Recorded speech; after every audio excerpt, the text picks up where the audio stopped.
మత్తయి సువార్త 6వ అధ్యాయము. మనుషులకు కనబడవలనని వారి ఎదుట మీ నీతి కార్యం చేయకుండా జాగ్రత్తపడుడి. లేని యెడల పరలోకమందున్న మీ తండ్రి యొద్ద మీరు ఫలం పొందరు. కావున నీవు ధర్మం చేయనప్పుడు మనుషుల వలన ఘనత నొందవలెనని వేషధారులు సమాజ మందిరములలోనూ వీధులలోనూ చేయలాగున నీ ముందర బూర ఊదింపవద్దు. వారు తమ ఫలం పొంది ఉన్నారని నిశ్చయంగా మీతో చెప్తున్నాను. నీవైతే ధర్మం చేయనప్పుడు నీ ధర్మం రహస్యంగా నుండు నిమిత్తము నీ కుడి చెయ్యి చేయనది నీ ఎడమ చేతికి తెలియక ఉండవలను. అట్లయితే రహస్యమందు చూచి నీ తండ్రి నీకు ప్రతిఫలమిచ్చును. మరియు మీరు ప్రార్థన చేయనప్పుడు వేషధారుల వలె ఉండవద్దు, మనుషులకు కనబడవలనని సమాజ మందిరములలోనూ వీధుల మూలల్లోనూ నిలిచి ప్రార్థన చేయట వారికి ఇష్టము. వారు తమ ఫలం పొంది ఉన్నారని నిశ్చయంగా మీతో చెప్తున్నాను. నీవు ప్రార్థన చేయనప్పుడు గదిలోనికి వెళ్ళి తలుపు వేసి రహస్యమందున నీ తండ్రికి నీవు ప్రార్థన చేయము. అప్పుడు రహస్యమందు చూచి నీ తండ్రి నీకు ప్రతిఫలమిచ్చును. మరియు మీరు ప్రార్థన చేయనప్పుడు అన్యజనుల వలె వ్యర్థమైన మాటలు వచింపవద్దు. విస్తరించి మాట్లాడటం వల్ల తమ మనవి వినబడునని వారు తలంచుతున్నారు. మీరు వారి వలె ఉండకుడి. మీరు మీ తండ్రిని అడగక మునిపే మీకు అక్కరగానున్నవేవో ఆయనకు తెలియను. కాబట్టి మీరు ఇలాగ ప్రార్థన చేయుడి. పరలోకమందున్న మా తండ్రి, నీ నామం పరిశుద్ధపరచబడుగాక, నీ రాజ్యం వచ్చుగాక, నీ చిత్తం పరలోకమందు నెరవేర్చినట్లు భూమి అందును నెరవేరునుగాక. మా అనుదిన ఆహారము నేడు మాకు దయచేయము. మా రుణస్థులను మేము క్షమించిన ప్రకారము మా రుణములను క్షమించుము. మమ్మను శోధనలోనికి తేక కీడు నుండి తప్పించుము. మనుషుల అపరాధములను మీరు క్షమించిన యెడల మీ పరలోక తండ్రియు మీ అపరాధములను క్షమించును.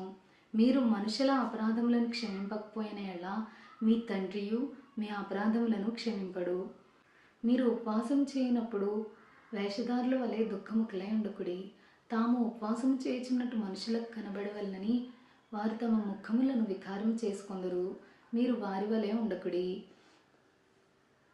ఉపవాసం చేయుచున్నట్టు మనుషులకు కనబడవలనని కాక రహస్యమందున నీ తండ్రికే కనబడవలనని నీవు ఉపవాసం చేయనప్పుడు నీ తల అంటుకొని నీ ముఖం కడుక్కునుము. అట్లయితే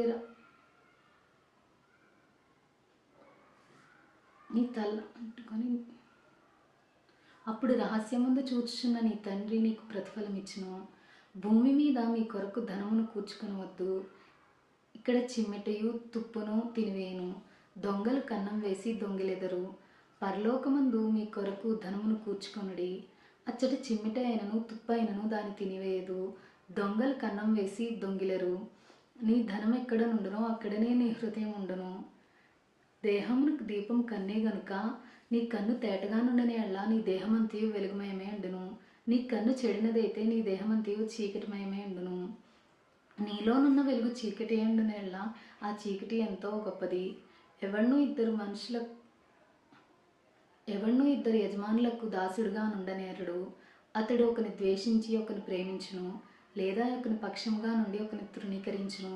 మీరు దేవునికిని సిరికిని దాసులుగా నుండనేరరు.